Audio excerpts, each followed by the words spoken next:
Hot take, you don't need multiple websites for your business. You need one that's structured strategically. Most people get this part wrong, and it's costing them clients.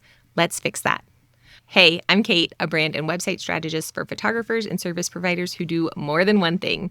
If you're a multi-passionate business owner, like maybe you shoot weddings and brands, or you offer both coaching and done-for-you services, you've probably wondered, do I need a separate website for each thing that I offer? I'm here to tell you that you don't. But here's the thing. The way most people try to fit all of their services onto one site is actually worse than having separate websites. So today I'm walking you through exactly what I teach inside my program Brand Basecamp, how to structure your website so it makes sense to both Google and your dream clients.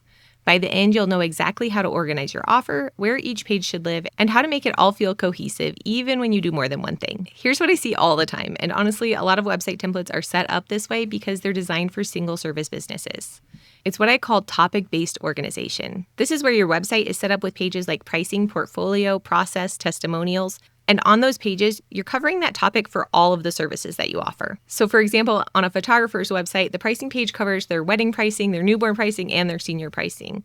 Or a business coach's testimonial page is giving reviews for their one-on-one coaching, their group program, and their VIP days. For Google, this creates chaos. The algorithm looks at your pricing page and thinks, what is this even about? It can't rank you for anything specific, and you end up competing with yourself. And for your visitors, it's even more confusing. Someone lands looking for one specific solution, like a bride who just wants wedding pricing, but has to scroll through your newborn and senior packages to find it. That friction creates confusion and decision fatigue, and most templates actually encourage this setup. They're built for one clear service, so when you try to fit multiple offers into that structure, you end up with a Frankenstein website that doesn't really work for anyone.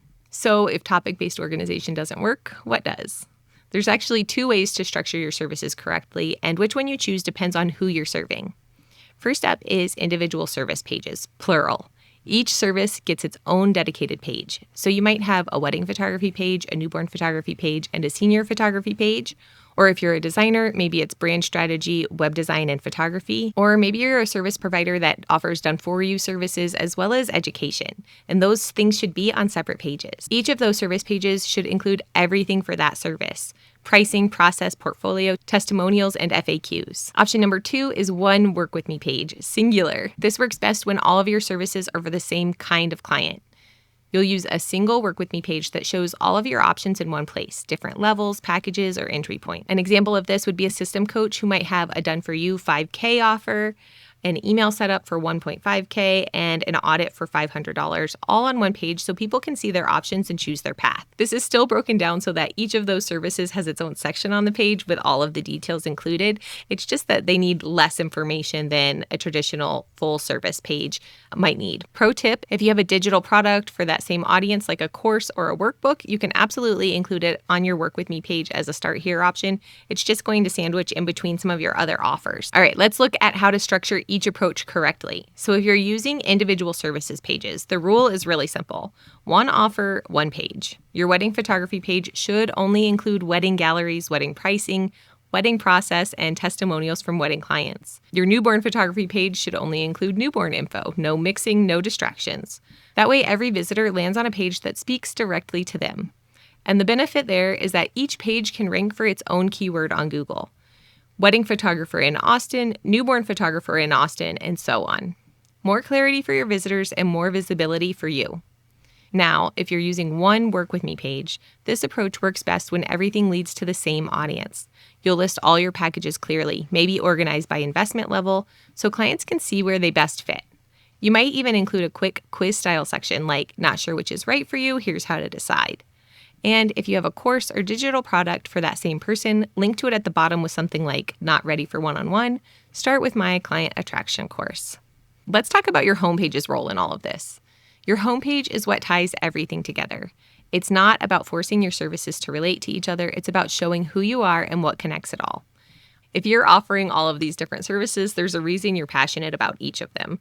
Lead with your values and your approach. For my own photography business, I offer both in-studio posed newborn sessions and outdoor family sessions that are more relaxed, kind of candid vibe. And so tying those two together can be really confusing. But I go with talking about the experience being stress-free and ways that those different kind of services fit people at different points in their life. These people are usually the same person, just at different stages.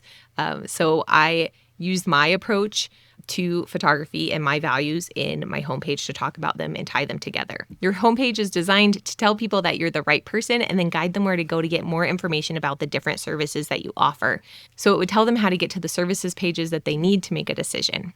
Another key in this is that we need to make sure that our navigation is clear. That's your menu at the top of the page. There's other places you'll have navigation throughout your site as well. All of those buttons and calls to action matter.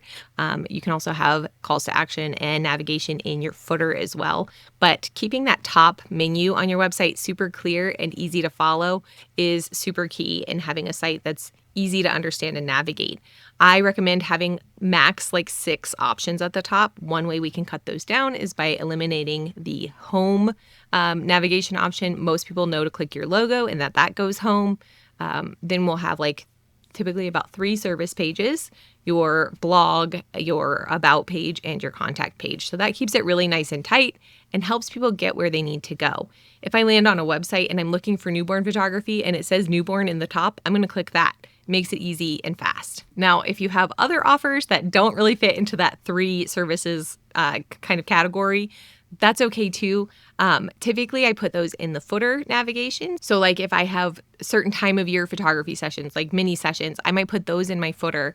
Or if I have smaller services that I still want to promote, but don't really get that top billing, those can go in my footer as well. They can also be linked from other pages. So where we talked about putting your product in the bottom of your service page saying, if you're not ready for one-on-one, you can go here. That's another example as well. There are places for those mini offers and they can have their own sales pages, but let's keep the main pages of our website set to those certain services and organized really clearly. That's going to help us rank higher and it's going to help our visitors find their way around our website much better. All right, before you click away, let's turn this into action. Because knowing how to structure your site is one thing, but actually doing it, that's where things shift. Grab a piece of paper and a pen and write these things down. You can pause the video as needed. This will help you take that action. Step number 1, list out every offer you currently have, big or small, don't filter yet. Step 2, circle the ones that serve the same person and underline the ones that serve different people. This one step will show you instantly whether you need a single Work With Me page or a separate services pages. Step 3, look at your current site. Are you organizing by topic, things like pricing, gallery, process, or by offer? Wedding photography, newborn photography, senior photography. That's your biggest clarity gap. And then step 4, decide what needs to change, because this isn't about having a perfect website, it's about having a site that actually gets you booked. If you do this, you'll instantly see where your site is holding you back, and that clarity is the first step to going from overlooked to fully booked. Being multi-passionate isn't a flaw. Having multiple services isn't the problem. Organizing them poorly, that's the problem. When your website is structured strategically, organized by offer, not topic, you make it easy for the right people to find you and say yes. And if you're ready to turn your website into a true client booking machine, join me for my free class, From Overlooked to Fully Booked. In it, you'll learn the number 1 step that most DIYers miss when building a website, how to design your site so the right people see it and end up in your inbox, and it still looks good too. And finally, what SEO really means and how to show up in Google search results. Yes, it still matters in 2025. You can grab your free seat through the link in the description, and I'll see you there.